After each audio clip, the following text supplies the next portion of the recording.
Les gens ne savent pas ce qu'est l'Union européenne.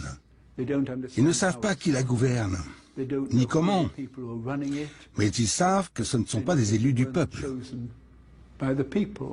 Puis, quand ils constatent que les résultats sont médiocres, ils se demandent « La faute à qui ?» sans pouvoir y répondre, puisqu'ils ne savent pas qui sont ces gens.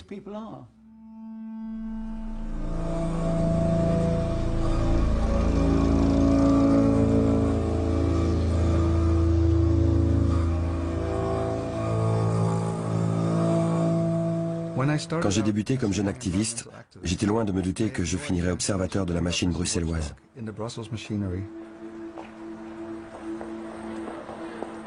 J'ai été surpris par la fragilité du processus décisionnel en politique et par la facilité avec laquelle on peut le manipuler.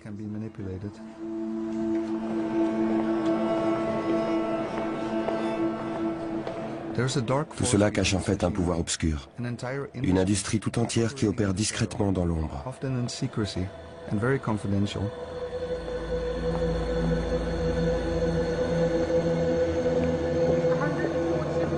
Ce pouvoir, ce sont les lobbies. Amendment 28, those in favour, those against, abstentions rejected. Paragraph 72, those in favour. Je me bats pour découvrir la vérité depuis 20 ans. Qui sont ces gens qui tirent les ficelles de l'Union européenne? Comment opèrent-ils? Et quels sont leurs liens avec l'élite politique européenne? Abstentions adopted. Amendment 267, those in favour, those against, abstentions adopted.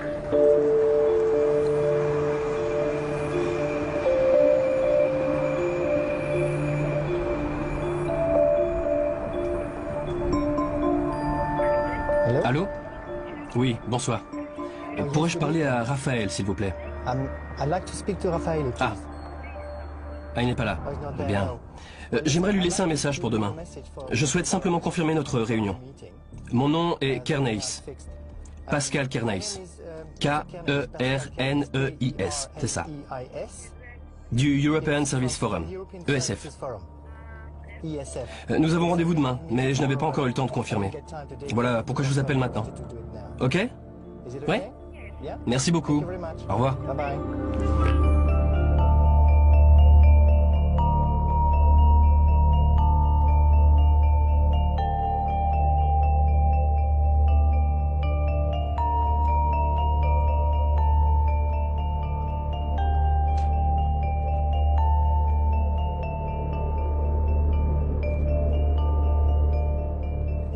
Bruxelles est une petite ville. Une ville provinciale, mais seulement en apparence.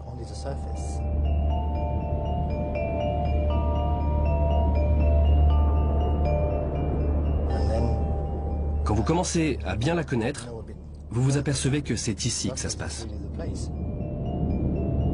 Les affaires se font ici. Les lois aussi. Je pense que presque 80% des lois qui touchent directement les citoyens européens sont élaborées ici, à Bruxelles.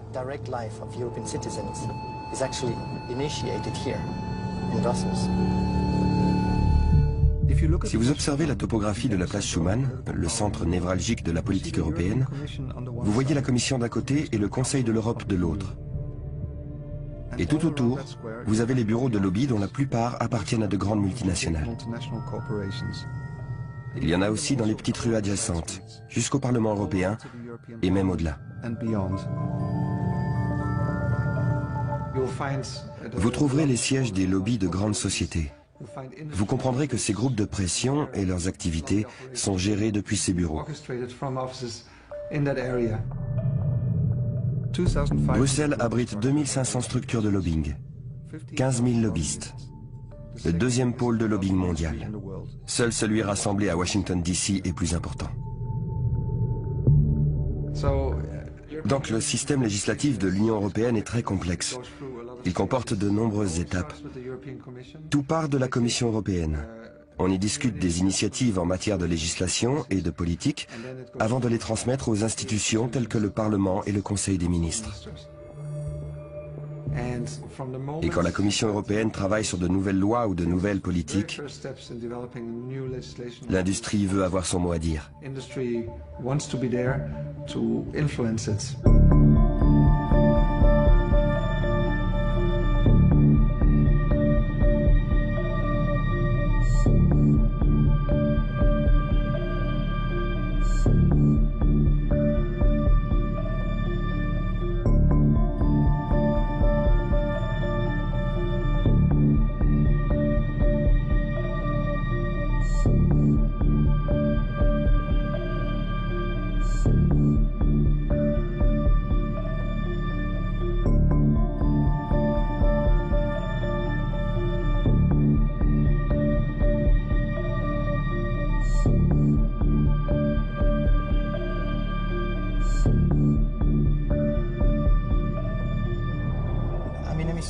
L'administration, ce n'est pas vraiment mon truc. Quand j'ai eu l'opportunité de passer dans le secteur privé, là où je pourrais décider de mes propres actes, je me suis dit que ça me correspondrait mieux.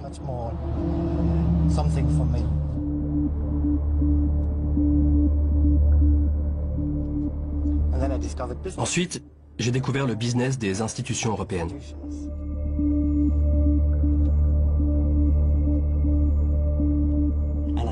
Et je suis devenu lobbyiste.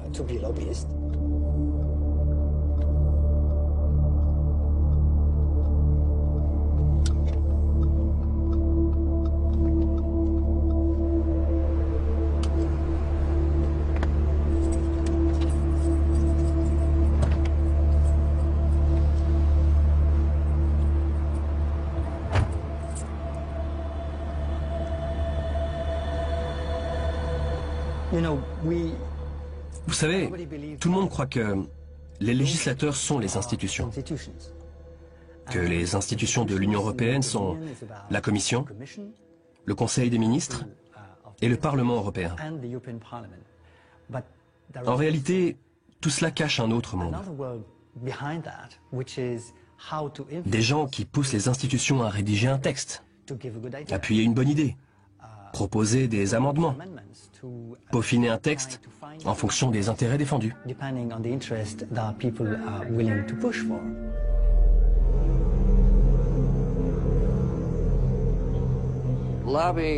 Le lobbying était initialement envisagé comme une bonne chose. Les parlementaires ne peuvent être experts dans tous les domaines où ils travaillent. Ils s'appuient donc sur des conseillers.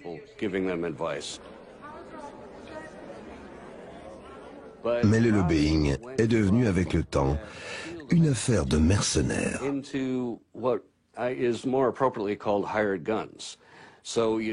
Maintenant, nous avons des personnes qui ne sont expertes en rien, mais qui sont payées par des clients afin de servir des objectifs précis. Ce qui les rend si efficaces, c'est que bon nombre de ces conseillers s'appuient aujourd'hui sur leurs anciens contacts. C'est ce qu'on appelle le pantouflage. Par exemple, un ancien homme politique ou un ancien fonctionnaire se fait engager par les mêmes lobbyistes avec lesquels il travaillait lorsqu'il était en poste. C'est de là que vient la corruption. Quand argent, lobbyistes et législateurs se combinent, alors la corruption est inévitable.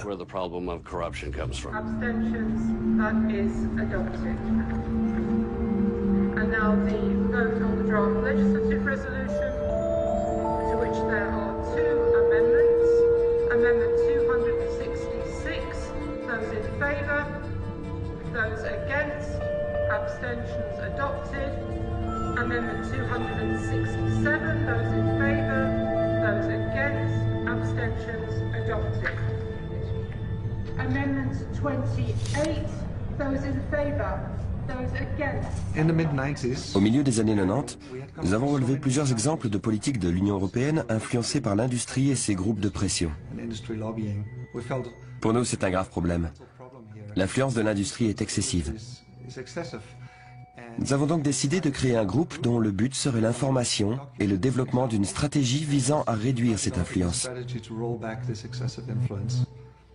Voilà comment nous avons démarré.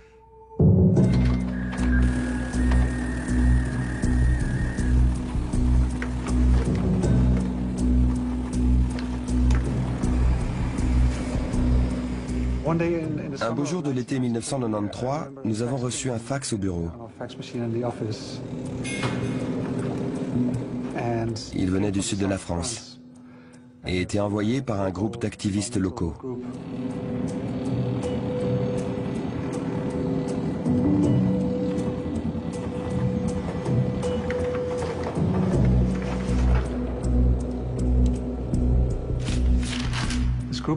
Ce groupe luttait contre un projet d'autoroute qui devait traverser la vallée où ils vivaient, la vallée d'Aspe, une magnifique région d'une importance capitale sur le plan écologique. Ils nous demandaient si nous savions quel rôle jouait l'Union européenne dans ce projet, et plus particulièrement la Commission européenne. Nous avons fait des recherches sur le sujet.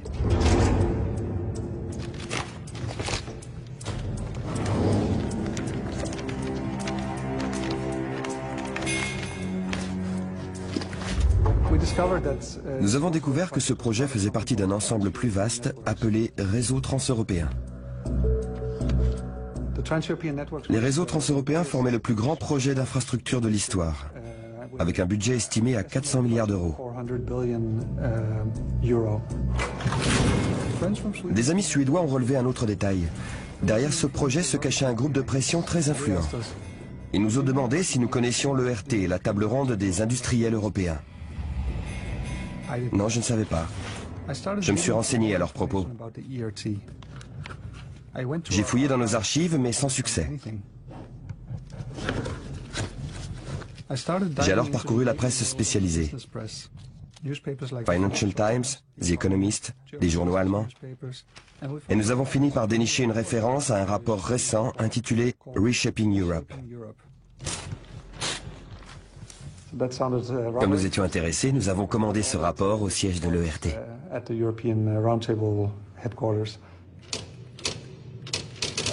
J'ai introduit une demande avec pour objet « Recherche ».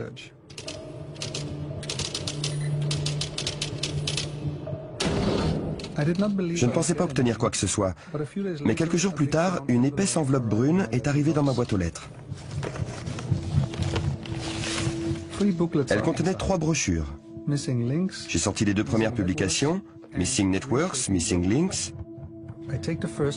En les feuilletant, j'ai remarqué un détail étrange. Ça me disait quelque chose.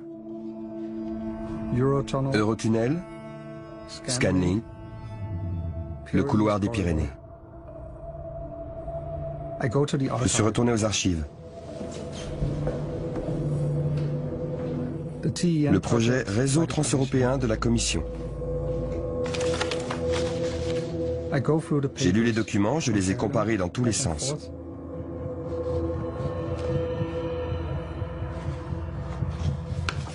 Les similitudes étaient troublantes. Des projets pratiquement identiques. Comme si la Commission avait fait un copier-coller des propositions de l'ERT. Ma curiosité était piquée. J'ai repris Reshaping Europe. Il est question d'une rencontre à Dublin de 45 chefs d'entreprise, tous à la tête de multinationales pesant des milliards d'euros de chiffre d'affaires. Fiat, Lafarge, British Petroleum, Hoechst, Nestlé, Shell, Unilever, Siemens et bien d'autres. Tous allaient dans le sens du livre. Ces auteurs, 3 PDG, Jérôme Monod, Per Gullenhammer et Wisse Dekker. Puisque je vivais aux Pays-Bas, je connaissais Wisse Dekker, le grand patron de Philips, l'une des plus importantes entreprises du pays. Per Gullenhammer dirigeait Volvo, un constructeur automobile. Et Jérôme Monod, la Lyonnaise des Eaux, une très grosse multinationale française. Les auteurs de ce rapport étaient donc à la tête de 3 des plus importantes sociétés européennes. Ils avaient rédigé un véritable manifeste politique.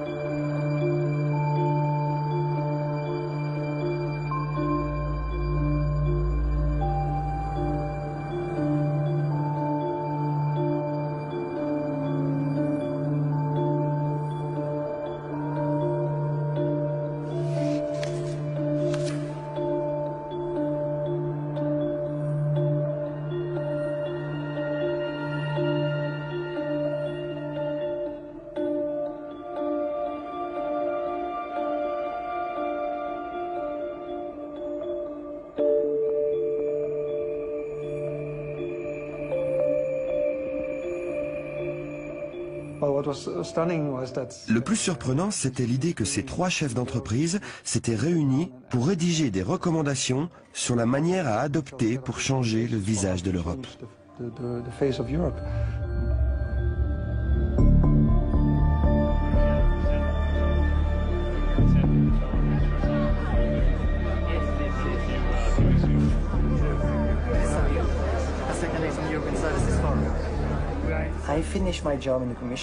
En avril 1990, quand j'ai quitté mon emploi à la Commission, je me suis dit qu'il valait mieux aller là où l'argent se trouvait.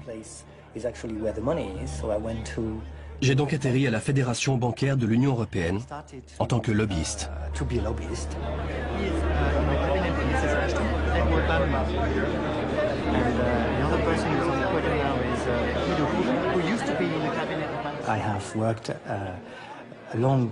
J'ai travaillé 9 ans pour la Fédération bancaire de l'Union européenne, où j'ai découvert un autre monde au sein de l'Europe, celui du commerce international.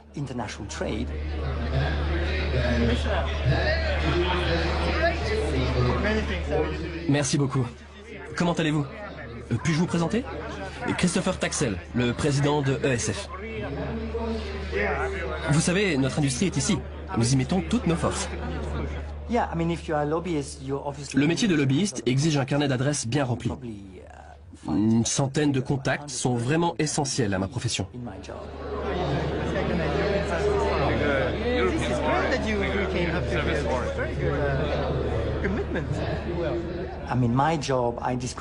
Je dirais que mon boulot, c'est de créer des réseaux, faciliter les contacts, un peu comme un ambassadeur. Et un ambassadeur doit savoir à qui s'adresser. Je représente environ 80% des exportations et des investissements de services, soit un chiffre d'affaires équivalent à 50% du PIB de l'Union européenne.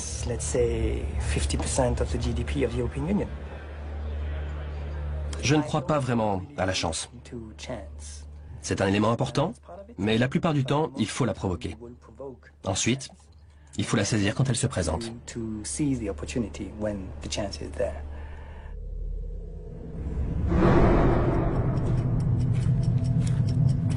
En décembre 1993, mon ONG tenait son meeting annuel à Bruxelles. Ce que nous venions de découvrir, la structure, l'influence de l'ERT, nous a réellement impressionnés. Il n'existait alors aucune étude académique sur le sujet, rien qui montrait la véritable influence que ces multinationales exerçaient sur la politique de l'Union européenne. Nous avions décrété que ce serait l'occasion rêvée d'attirer l'attention sur le rôle de l'ERT.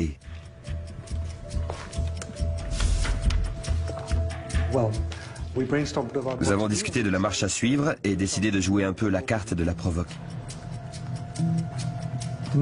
La nuit précédente, nous avions rédigé un communiqué de presse. Tôt le matin suivant, nous nous sommes dirigés vers les bureaux de l'ERT. L'un de nous a sonné et s'est fait passer pour un étudiant venu récupérer des documents. Quand la porte s'est ouverte, nous sommes entrés dans le bâtiment et avons couru dans les escaliers jusqu'au bureau de l'ERT.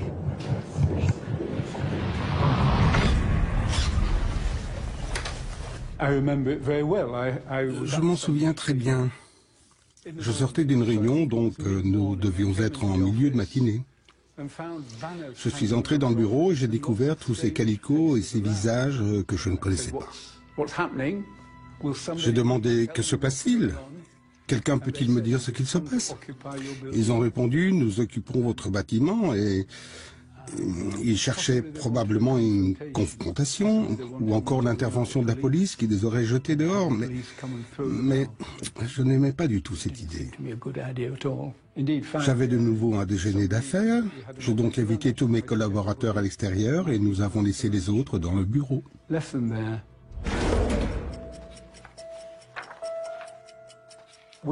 La réaction de l'ERT nous a surpris. Ils sont entrés dans une autre pièce où ils ont apparemment discuté de la situation avant de sortir. Nous en avons profité pour faxer les communiqués de presse aux médias internationaux. Nous espérions que l'occupation du bureau de ce lobby très obscur mais très puissant les intéresserait. Mais les choses ont pris une tournure un peu différente. Nous avons dû parler à un seul journal et seule une émission de radio s'est montrée intéressée. Pour le reste, c'était le silence total. Nous ne savions pas quand l'équipe de l'ERT allait revenir. Les tables étaient couvertes des documents de synthèse et de rapports. La pièce comptait également une armoire contenant des archives bien organisées.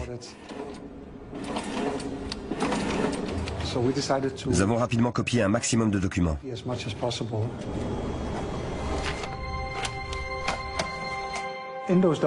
On y trouvait des courriers, des exigences à l'attention des gouvernements européens et de la Commission européenne et leurs réponses. Ces documents attestaient de leur véritable niveau d'infiltration, de leur profonde influence. Tout devenait clair.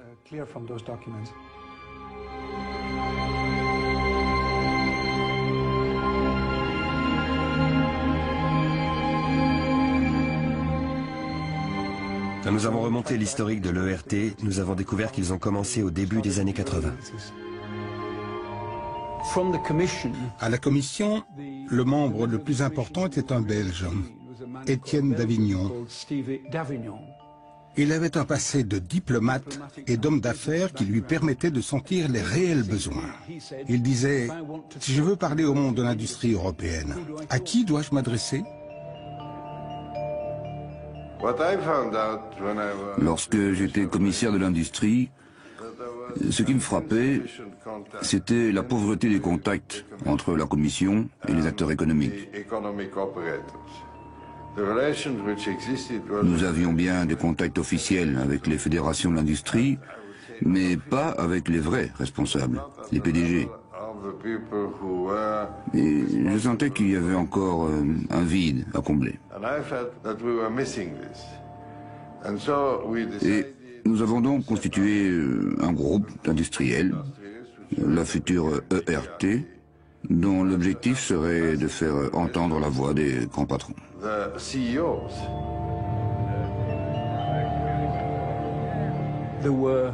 Des Agnelli pour Fiat en Italie, le néerlandais Wies Becker pour Philips, le suédois Per Gyllenhammar pour Volvo, des gens de Siemens et les plus importants industriels de la chimie allemande, les Français, les Espagnols et les Anglais.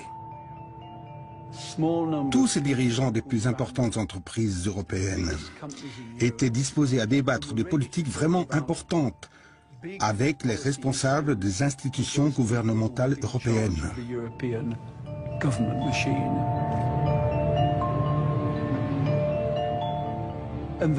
Et quand tout ce petit monde rencontre un président de la commission visionnaire comme Jacques Delors, ils se disent « Delors pense exactement comme nous. Pourquoi ne pas se réunir et échanger nos idées? Nous venions de faire un grand pas en avant. »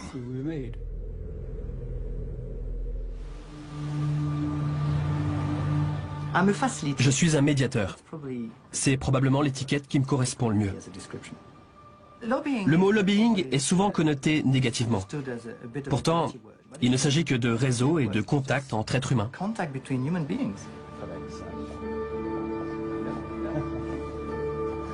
Bonjour. Bonjour.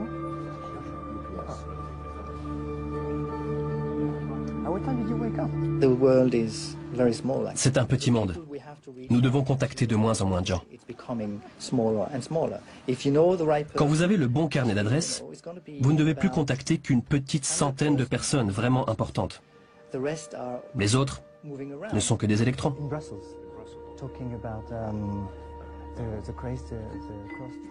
Les entreprises d'aujourd'hui sont mondialisées. Les sociétés américaines, chinoises, indiennes et taïwanaises sont mes alliés. Nous œuvrons pour un même idéal, l'ouverture du marché. Sorry. Okay, we're going. Shall we go? Le lobbying prend du temps. Il s'agit de marteler le même message.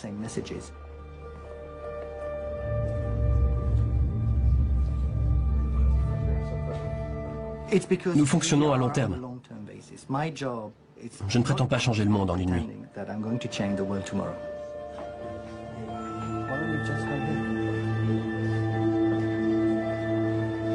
Morning. Thanks very much for joining us this morning.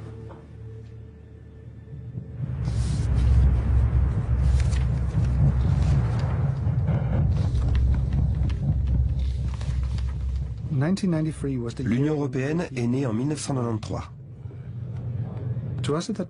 Elle nous a été vendue comme un projet politique. Bien que les documents découverts en décembre indiquent une toute autre réalité. Y avait-il une autre idée derrière cette couverture? Quelque chose comme les projets réseau transeuropéen des membres de l'ERT. Les fichiers mentionnaient des rencontres régulières entre l'ERT et la Commission européenne.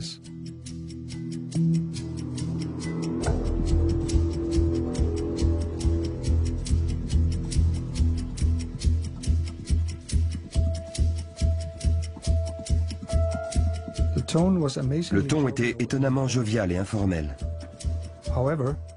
alors que tout cela avait lieu dans le plus grand secret. L'ERT et la Commission européenne travaillaient main dans la main.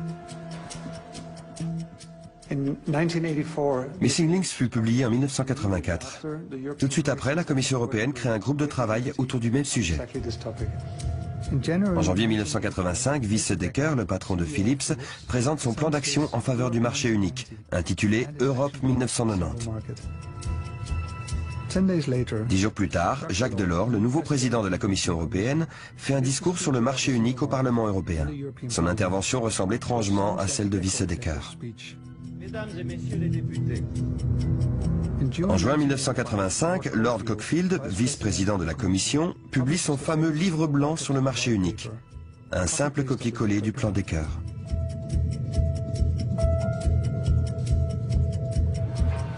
Un sommet européen se tenait tous les 6 mois, et systématiquement, l'ERT se réunissait quelques jours avant.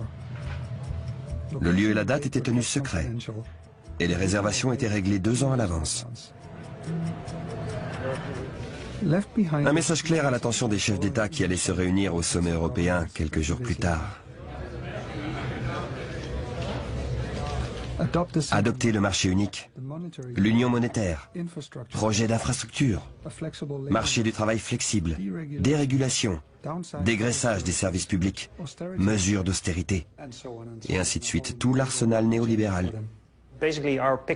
Maria Greencoals, une spécialiste américaine qui avait étudié le sujet, a confirmé notre point de vue. J'avais envie de faire quelque chose sur l'Europe et l'Union européenne. Je me suis entretenue avec quelques patrons d'entreprise, puis avec des chargés d'affaires. Chacun apportait sa pièce du puzzle. Ensuite, j'ai rencontré Keith Richardson. Keith et moi avons parlé de choses et d'autres, il m'a fait part de quelques idées, puis je suis retournée parler à d'autres personnes avant de revenir avec d'autres questions. Parfois Keith avait une réponse, d'autres fois non. Puis un jour, je pense que nous en étions à notre 7e rendez-vous. Je lui ai dit, je pourrais écrire quelque chose sur le sujet, je pourrais obtenir plusieurs entretiens, mais je voudrais vraiment voir les documents. Et il m'a dit, j'ai quelques cartons dans la cave de l'ERT que nous n'avons jamais ouverts. Ils datent des premiers jours, nous avons simplement déposé ces documents dans des boîtes. Au fond de moi, j'étais très intéressée, un peu excitée même. Je me suis dit, cette fois ça y est.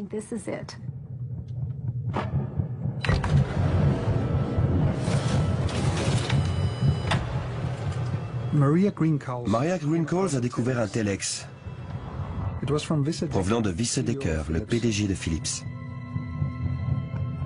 En décembre 1985, peu avant la signature de l'acte unique européen qui allait déclencher le processus du marché unique, il avait écrit au chef d'État. Le passage le plus important du document disait « Nous n'avons aucune idée de ce que vous allez faire, mais nous voulons des actes de votre part. Vous avez le choix. Si vous ne voulez pas d'un marché unique, nous serons peut-être obligés d'aller poursuivre nos activités ailleurs. »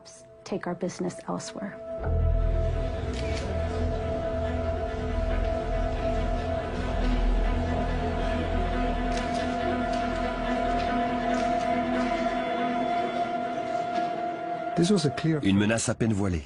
L'ERT représente 60% de la capacité industrielle de l'Europe occidentale. Un chantage pur et simple. Pourquoi aucun gouvernement n'a-t-il rien dit de ce fameux Telex, ni des autres menaces qui ont suivi? Ils étaient nos représentants, nous les avions élus.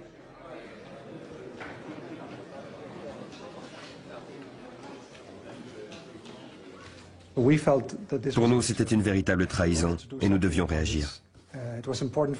Le public devait savoir ce qui se tramait. C'est pourquoi nous avons publié un livre. Nous avons rassemblé des données. Et nous avons mené des interviews clandestines. Eric était la personne idéale. À l'époque, rien de plus aisé que d'obtenir une accréditation de presse.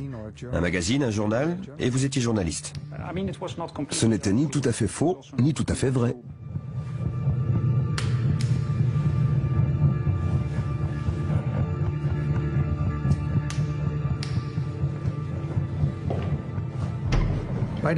Dès le milieu des années 90, le RT n'était que l'une des 2000 structures de lobby que compte Bruxelles. Fédération professionnelle, groupe de consultance, bureau d'affaires publiques, groupe de réflexion. Nous entrions dans le monde du lobbying. Au printemps 1997, nous avions enfin consigné les résultats de nos recherches et entretiens dans un rapport. Europe Inc. Nous avions projeté de lancer le livre lors du grand sommet européen d'Amsterdam. Tous les médias seraient présents. Nous étions très excités. Nous avions préparé le lancement une demi-heure avant que n'arrivent les premiers amis. Mais malheureusement, à quelques exceptions près, la presse n'a pas répondu à l'appel. Malheureusement, notre première sortie publique est passée complètement inaperçue. Évidemment, nous étions très déçus. Nous pensions avoir composé un ouvrage très intéressant et bien présenté. Le manque d'intérêt des médias nous a fortement déçus.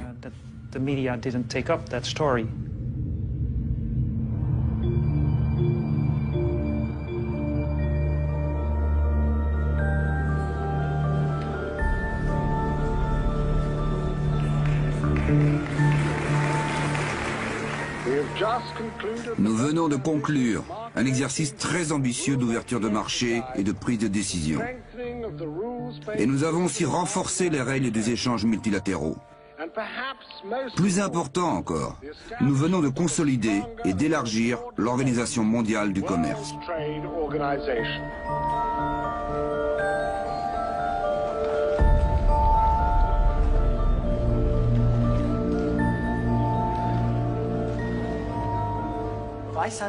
Lorsque j'ai commencé à travailler sur les négociations de l'AGCS, je me suis dit, ça, c'est intéressant.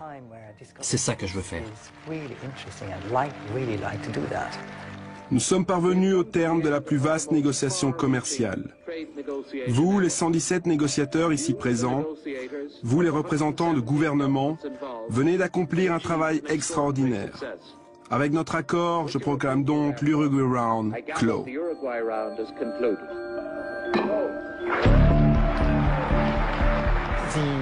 Grâce à son PIB très élevé, le marché interne de l'Union européenne était en passe de devenir un marché très important et très riche.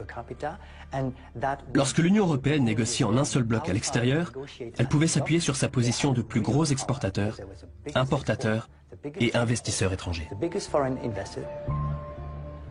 Pourtant, Sir Leon Brittan, le commissaire au commerce de l'Union européenne, se plaignait chaque fois lors des négociations avec les États-Unis.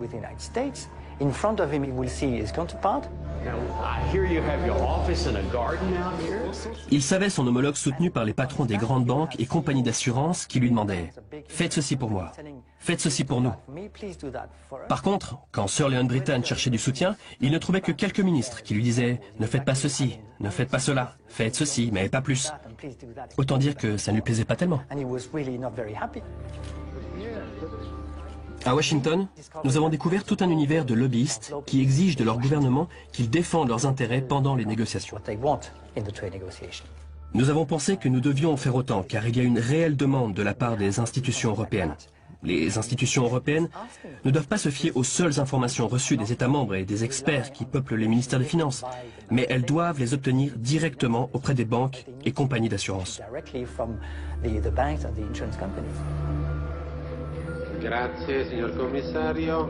Un jour, Leon Brittan, le commissaire européen au commerce, s'est dit « Ces associations ne savent pas vraiment ce qui se passe. Je vais inviter à dîner les 40 PDG des plus grandes entreprises de services européennes. Les grandes banques, compagnies d'assurance, sociétés de télécom, de distribution, de transport, de tourisme. Tous ces secteurs réunis représentent environ 70% du PIB européen. Il a donc invité une quarantaine de personnes. Après le dîner, il leur a dit « Maintenant que vous avez été régalés par la Commission, vous me devez quelque chose. Vous devez faire quelque chose pour moi. » Les gens pensent parfois que la Commission sort ses idées d'un chapeau et les met en avant. Ce n'est pas ça du tout. La Commission est très réceptive aux idées des acteurs économiques, car ce sont eux qui vont nous aider à choisir ce qu'il faudra mettre en avant dans l'intérêt de l'Europe.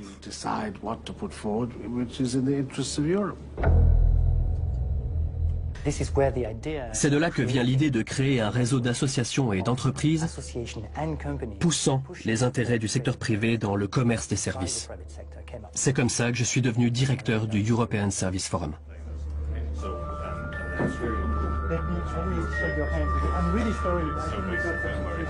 En janvier 1999, nous avions 11 mois pour préparer Seattle, la première conférence ministérielle de l'OMC après sa création en 1994.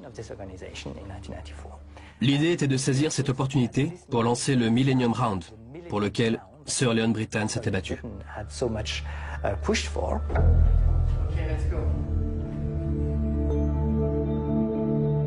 Sir Leon Brittan n'est jamais allé à Seattle.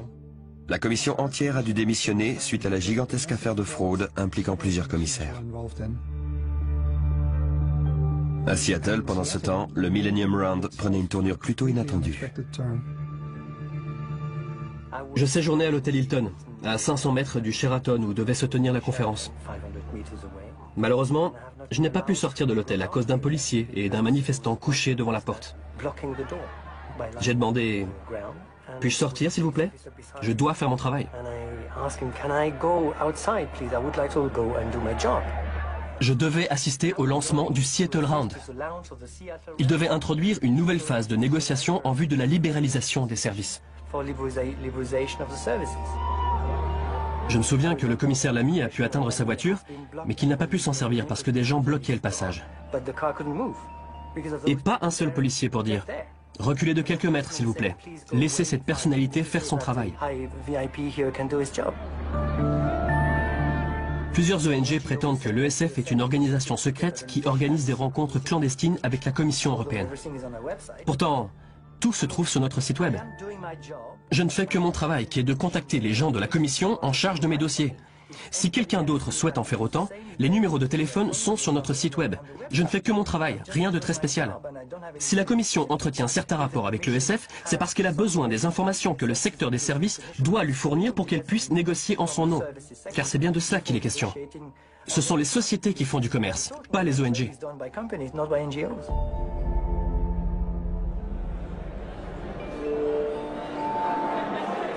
Nous voici au dîner annuel des Amis de l'Europe, une organisation bruxelloise très importante.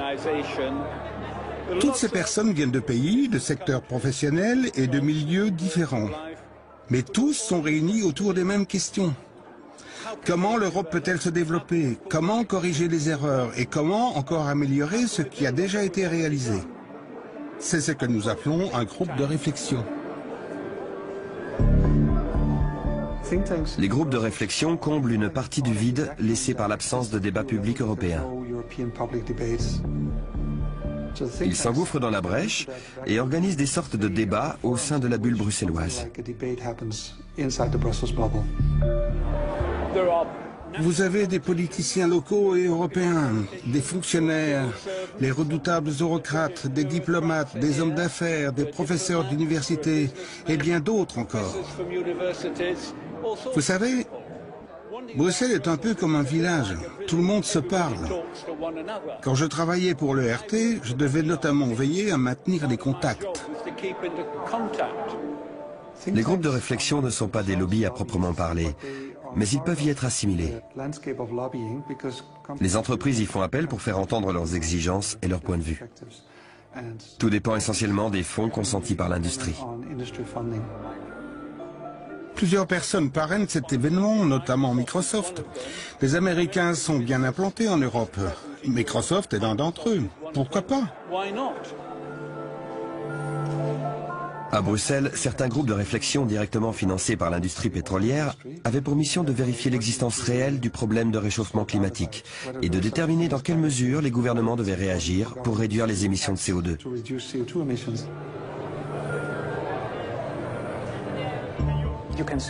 Vous pouvez créer des instituts de recherche qui fourniront les données nécessaires pour asseoir votre position. Vous pouvez lancer des campagnes de communication massive et inonder les médias de vos informations. Il arrive même que de fausses ONG soient créées, comme lors de la bataille entourant la loi sur les brevets de logiciels. Vous aviez tout à coup ces publicités pour une ONG censée représenter les petites et moyennes entreprises, mais qui en fait étaient financées par Microsoft et SAP. En fin de compte, tout n'est qu'une question d'argent. En principe, la démocratie, c'est une personne, un vote. Néanmoins, dans le Brussels Business, c'est plutôt 1 euro, un vote. Ce qui nous dérange, c'est que nous ne savons rien des sommes brassées en coulisses. Nous ne savons pas ce que coûte le lobbying, qui le finance, ni quels sont les objectifs visés. Il faut réinstaurer le contrôle démocratique. Il faut que le rôle des lobbies dans les processus décisionnels de l'Union européenne soit évident. Nous devons savoir quel est le rôle de sociétés telles que Monsanto ou Shell et de gouvernements étrangers comme celui de la Chine ou de la Russie dans les décisions prises à Bruxelles.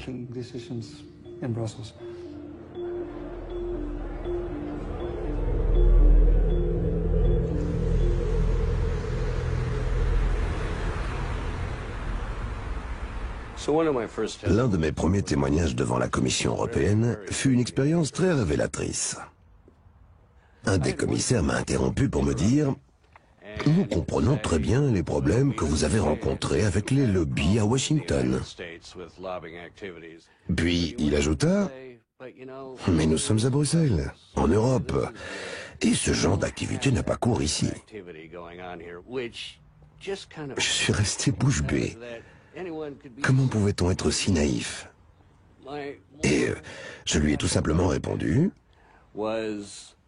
Très bien, je vous concède que de nombreux lobbyistes de la Key Street et du reste du pays sont probablement corrompus. Cependant, je sais que chaque grand lobby américain possède une antenne à Bruxelles, dans votre berceau, chère Europe. Si vous pensez que nous sommes si corruptibles et si malfaisants, ne voulez-vous pas savoir qui nous sommes? Qui sont nos mécènes et ce que nous allons vous demander de faire pour nous?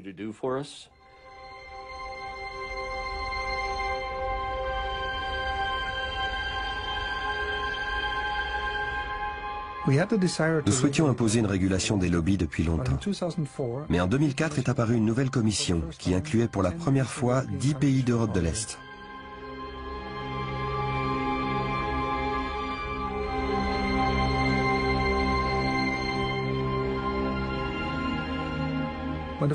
En automne 2004, dès les premiers jours de la commission Barroso, nous avons adressé une lettre ouverte à son président, José Manuel Barroso, signée par plus de 50 ONG.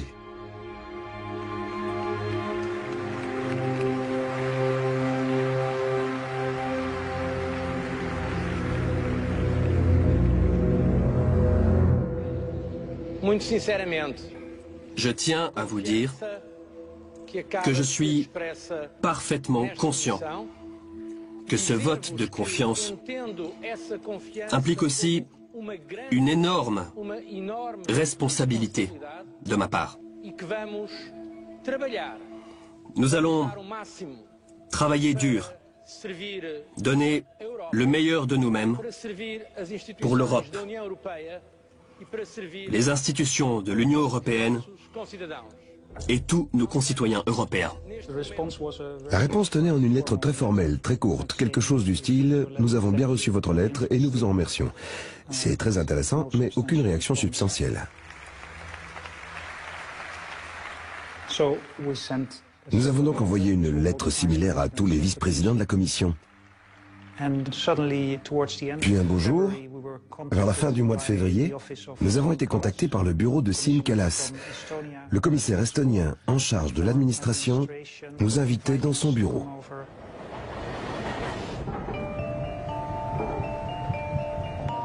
Nous nous sommes rendus dans le bureau de M. Kallas, quelque part tout en haut du bâtiment.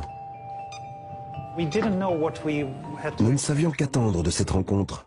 Nous n'avions jamais été contactés par un commissaire auparavant. Nous étions assez excités. M. Kallas nous a reçus en personne, flanqué d'un des membres de son cabinet. Dans sa main, il tenait une brochure qui nous a fait sourire. Il s'agissait du guide Lobby Planet de Bruxelles, un livre coécrit par Eric et moi et tous nos collègues. Il propose un regard ironique mais très critique sur l'industrie du lobbying. Lorsque j'ai débuté en tant que commissaire de l'administration, j'ai immédiatement senti que de très gros soupçons pesaient sur le processus décisionnel de l'Union européenne. Évidemment, je me faisais alors un devoir de dissiper ces soupçons. M. Kallas nous a affirmé qu'il allait lancer une initiative européenne de transparence dans laquelle nous avons immédiatement entrevu une formidable opportunité politique. En tant que spectateur des affaires bruxelloises, il savait l'idée que le citoyen lambda se faisait de Bruxelles. Il s'est donc attaqué à l'industrie du lobbying. La Commission européenne est convaincue que les activités des groupes d'intérêt sont légitimes et contribuent valablement au processus décisionnel. Toutefois, il convient de faire preuve de transparence. Il est important que la Commission sache qui sont ses représentants, pour le compte de qui ils agissent et dans quel contexte financier. J'ai mis énormément d'énergie à préparer, à donner ce discours. Il traçait les grandes lignes de la transparence et indiquait la marche à suivre. Il a évidemment suscité pas mal d'intérêt, mais aussi de réactions controversées. Sans transparence financière, nous ne pouvons pas savoir qui se cache derrière ces campagnes. Un peu de réglementation ne va sûrement pas nuire à notre réputation auprès des électeurs. La transparence ne doit pas empêcher notre contact avec la vie, avec les groupes d'intérêt ou pas. Je suis certain que le commissaire Kallas comprend cela.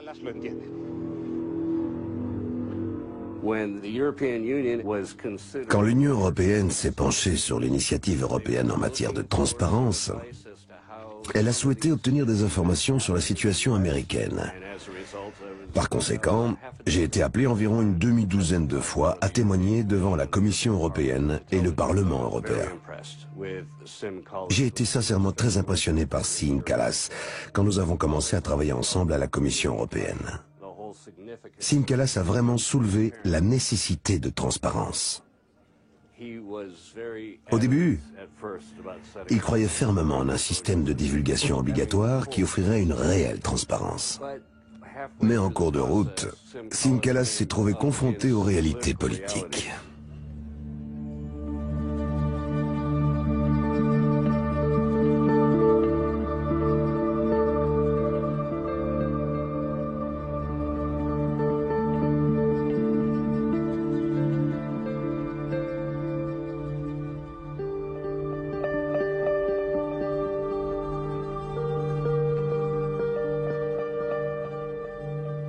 Exténué par 3 années de bataille politique, Siim Kallas est monté à la tribune pour annoncer le lancement d'un registre des lobbies. Bonjour. Oui, bonjour. Aujourd'hui est un jour assez particulier. Il y a 3 ans, j'ai proposé la création d'un registre des lobbies. Celui-ci s'ouvre aujourd'hui dans le but d'offrir plus de transparence et plus de légitimité au processus décisionnel de l'Union européenne. Nous avons proposé une participation volontaire, car je suis convaincu que c'est la meilleure façon d'agir et que c'est ce que tout le monde attend. C'est un moment important, car il marque un changement culturel de cet aspect du processus décisionnel des institutions européennes. Contre toutes les recommandations des ONG et des experts, Siim Kallas avait proposé un système de participation volontaire. Il n'avait pas pu faire mieux. Depuis 2 ans, nous essayons de savoir qui a fait obstacle aux intentions originales de M. Kallas. Les autres commissaires? Le secrétariat de la Commission? Les lobbyistes eux-mêmes?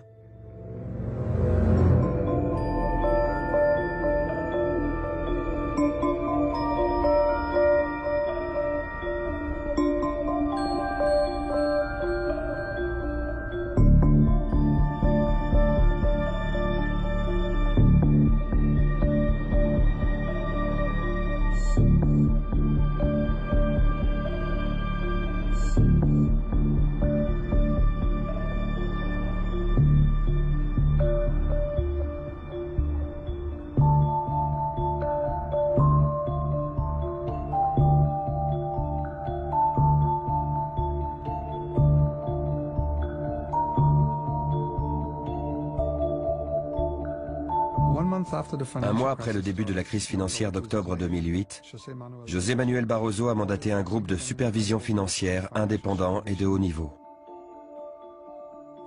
Ce groupe devait élaborer des propositions visant à réguler les marchés financiers et trouver une solution à la crise financière et économique. Il se composait de 8 prétendus sages: Jacques de Larosière, Rainer Massera, Onno Ruding, Otmar Issing, Callum McCarthy, Leszek Balcerowicz, José Pérez Fernandez et Lars Nyberg. En nous renseignant sur l'indépendance de ce groupe, nous avons fait quelques découvertes surprenantes. De Larosière est co-directeur d'une structure de lobby financier. Massera est en cheville avec Lehman Brothers, Ruding avec Citigroup et Issing avec Goldman Sachs. McCarthy, Nyberg et Balcerowicz sont des professionnels de la dérégulation. Et Pérez Fernandez offre des renseignements sur les marchés financiers aux grandes banques. 3 de ces 8 protagonistes étaient directement liés aux banques américaines qui ont provoqué la crise.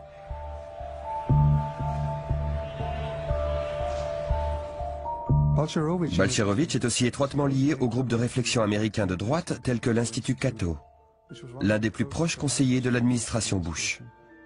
Il était aussi impliqué dans des groupes de réflexion néolibéraux à Bruxelles, en Pologne et au Royaume-Uni. Pas un seul de ces sages ne défendait une régulation stricte. Pas un seul n'affichait une réelle indépendance. Et pas un seul ne permit de sortir de la crise financière. On ne retiendra à leur actif que le déversement d'un flot important d'argent vers les banques. Merci.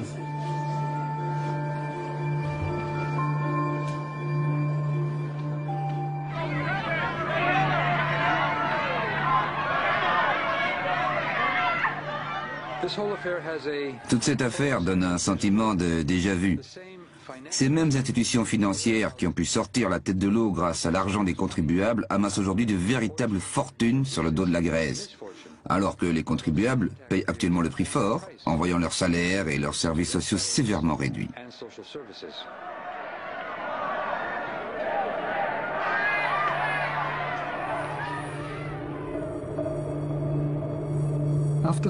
Après 20 années de dérégulation et de libéralisation, l'Europe elle-même était sur le point d'exploser. L'enjeu n'est pas seulement l'Union européenne, mais c'est aussi la démocratie et l'avenir des valeurs qui nous sont chères. Était-ce vraiment cela que nous voulions ?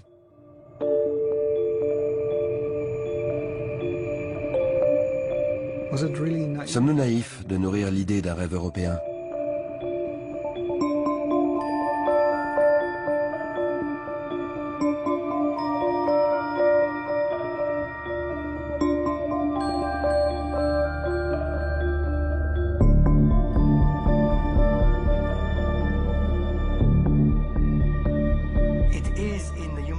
La nature humaine a ses mauvais côtés. Tout le monde a de mauvais penchants et il faut s'assurer de ne garder que les bons. C'est pour cela qu'il faut une réglementation.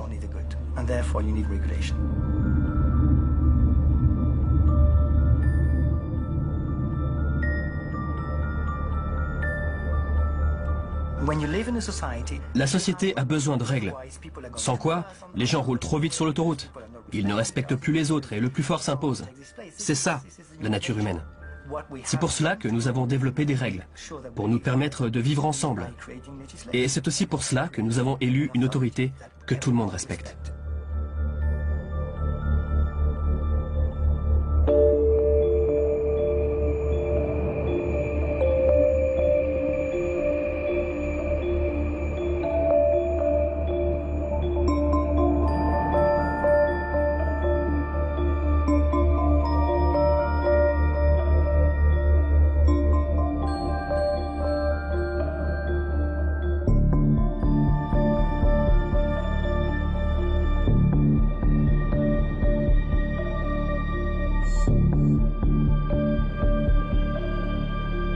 Thank you.